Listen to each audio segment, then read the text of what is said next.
career power. And I want to talk to you this week about emotion regulation and mindfulness. So those of you that know me will know that I'm a fairly passionate advocate for mindfulness as a practice, both formally and informally.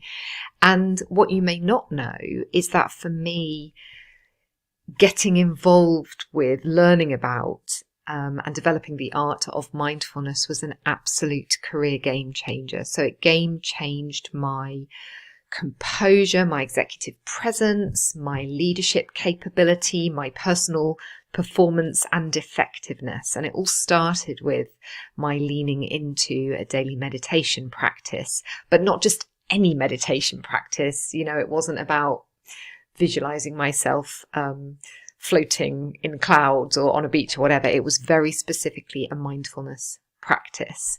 Now, that's not necessarily for everyone, although I would really advocate for it if you are under any kind of professional pressure, dealing with any kind of stress, or have aspirations to be really highly personally effective. A daily mindfulness practice of as little as 5 to 10 minutes is life-changing. However, what I want to talk to you about is more informal mindfulness-based practices that can support you to be at your best more of the time professionally. And this is something that I've conducted research into. So there are very measurable effects of simple mindfulness practices on pro-social behaviour, so our ability to relate effectively to others. And that's on top of the reams of research that demonstrate that mindfulness practices support cognitive activity, so being smarter, making smarter decisions, juggling competing priorities effectively. It supports our ability to focus with attention on tasks, complex tasks, and make less mistakes, on our reactivity times, on our overall health and well-being. So lots and lots of benefits. But I'm not here to go on about the benefits of mindfulness to you today, although I could for hours. What I want to share with you today are a handful of simple mindfulness-based tools you can use when you are in the thick of a moment of pressure, or you get triggered emotionally at work, or something happens that could throw you. And the reason I think this is important is because I believe that your ability to regulate your emotional responses is one of the single most important attributes of the successful, high-performing leader that there is.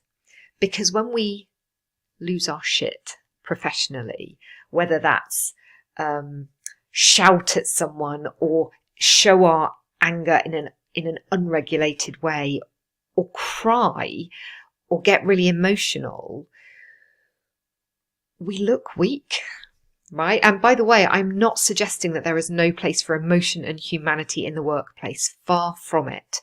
But if you've ever ended up in tears in the office, you know how rotten you feel about it, how vulnerable and exposed and challenging that can be. So I offer these tools as ways of maintaining that balance and composure in moments when what we want to do is react against someone, defend ourselves, get upset, even when we feel exposed and a blush comes up, and then we feel really aware that we're blushing, and that creates a cascade of blushing. If you've ever had that one, I've had that one. And use these tools to help mitigate those feelings. So the tools are body and breath, essentially, as ways back to ourselves, back to center, and to create a little bit of space around whatever is taking place that's putting us under pressure. And I want to be really clear, there is a difference between using these tools to regulate our emotions and repressing emotions. Repressing frustration, anger, hurt, sadness is highly detrimental and not a healthy strategy for us to use to manage ourselves professionally. Whereas regulating our emotions, which involves allowing that emotion to come up, looking at it experiencing it, or acknowledging the emotion and then getting ourselves to a safe space so that we can experience it. That's what I mean by emotion regulation. So what does that look like? In a moment when you feel an unhelpful emotion bubbling up, or you're in a situation where you know you are at risk of an unhelpful emotion bubbling up, there are a couple of different tools you can use. The first I want to offer you is to get into your hands. So picture the scene. You're in a meeting, it's high pressure, someone's asked you a question and you feel vulnerable or exposed or stumped, or someone has said something that's left you feeling an emotional reaction of anger or frustration or hurt, or you've been kind of knocked off center by something. My invitation to you in that moment is to, very discreetly, no movement required, connect to your hands. And you can try this now. Notice the very subtle difference in temperature between your hand and the feeling of the air above your hand, where it meets the palm of your hand. See if you can feel the slight tingling sensation that is actually your blood moving through the palm of your hand, and the very presence of the nerve endings, the multiple nerve endings that are there in the palm of your hand. You can do all of this while sitting exactly as you were sitting. If you're in a Zoom meeting, no one can even see your hands. But if you're in a physical meeting, your hands can be resting in your lap. They can be sitting on the table in front of you, holding a pen. You can still do this. And that's the beauty of it. In that moment, you use the feelings, the sensations in your hands as an access point back to your body. And in doing so, you can watch the physical feeling of the emotion coming up. You can watch it as it subsides, which it will do. Emotions rise and they fall. And by just giving yourself that distraction, that different body focus, it takes the punch out of the moment. It gives you a moment of control. It connects you to your physical self, your physical felt sense. And it's a small thing, but it makes all the difference. I've used this with numerous clients to great effect. It just enables us to create a space between ourselves and whatever this thing is that's happening around us, this trigger that's leaving us feeling het up. Get into your hands. Notice what's happening in your hands, in the rest of your body, and allow yourself that little bit of space. Mindfulness is a lot to do with becoming the observer. So noticing what's coming up as it's coming up. And to do that, you need to be connected to your body, and your hands is a nice, simple, accessible way to get connected to your body. They're very sensitive. You can feel the temperature and the tingle and the air around your hands. I used this technique a lot back in the day in big board meetings when inevitably high pressure, sometimes frustrating conversations were taking place. I used it not so much to moderate myself when something was said that I felt reactive against, but to help me maintain my temperance and composure so that I didn't jump in with a response to something without thinking it through carefully first. I would stay connected to my hands as a kind of anchor to groundedness as the conversations were happening around me. And even as I was participating in those conversations, I would work hard at being in my hands as well. I would also use this technique when arguing with my husband as a way of staying grounded, maintaining my calm and cool, and not getting reactive and defensive in the heat of the heated discussion that might be taking place. So give it a go. Next time you're in a kind of tense situation, perhaps a tense discussion, try connecting to your hands. The second tool, this one will be more familiar, but it's still something many of us forget to do, is breath. We generally breathe shallow. Most of us breathe shallow in the day-to-day. And look, chronic stress is everywhere in professional life. It's extremely prevalent, and it's typically associated with shallow breathing. We're using the top part of our lungs. And what that does is tell our nervous system that we are in fight or flight. It brings us into our sympathetic nervous system. That's the stressy bit of our nervous system, right? So shallow breathing doesn't help with that. The simple act of taking 4 to 5 deeper breaths where we deliberately breathe down, use belly if you like. It's not actually technically belly breathing, but breathing down using the fuller part of our lungs and breathing down into our diaphragm, into our belly. So deliberately slowing and deepening our breath. I mean, the way I did it just then was a bit exaggerated, right? It would be noticed.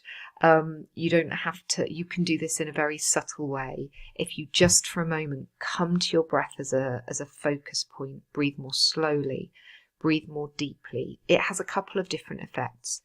When we slow our breathing, we signal to our nervous system that we are in the rest digest space. So we move into a more calm state. When we deepen our breathing, we hit receptors in our body that also communicate that we are safe, that we can rest digest rather than fight or fly. And, you know, if you think about it, it makes sense. If you step out into a busy road and realize a car's coming, you gasp. Short, sharp, shallow, right? Whereas when you feel deeply relaxed and restful, heading towards sleep, you're in a much deeper, slower pattern of breathing. So rather than letting the breath be at the effect of a different cause, we can cause a different effect by intentionally controlling our breathing. And look, I'm a trained breathwork practitioner, and breath is incredibly powerful for moving our energy into the space we need it.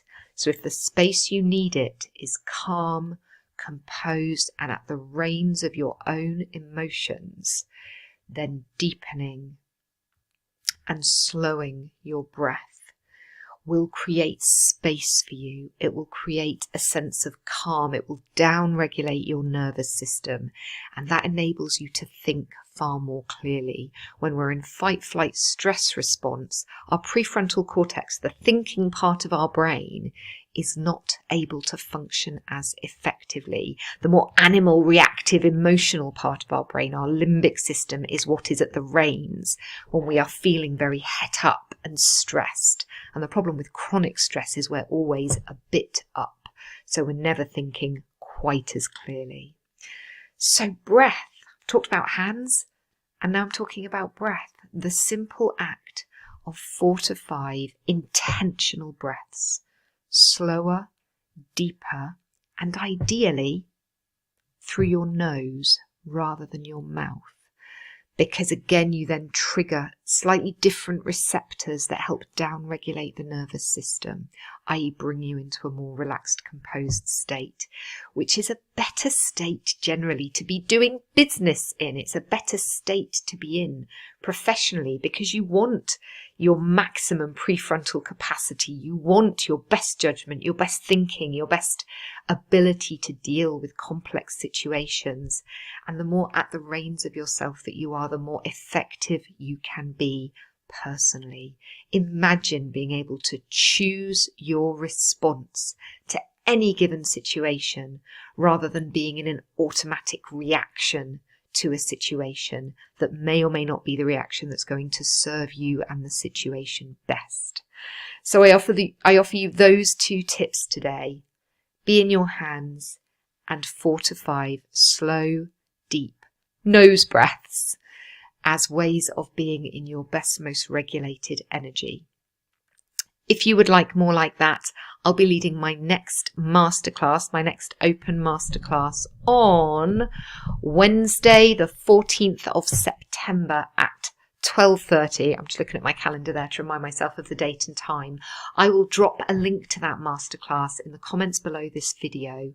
I specialise in helping people be in their most personally effective, powerful and composed space within their careers, and I'm going to be sharing some of my best tools for the mindset, skill set and strategies that are going to serve you best within your career, and to have the career you want, full of fulfillment and alignment and success on your own terms.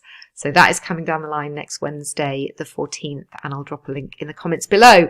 I hope you have enjoyed this week's Career Power Tuesday tips.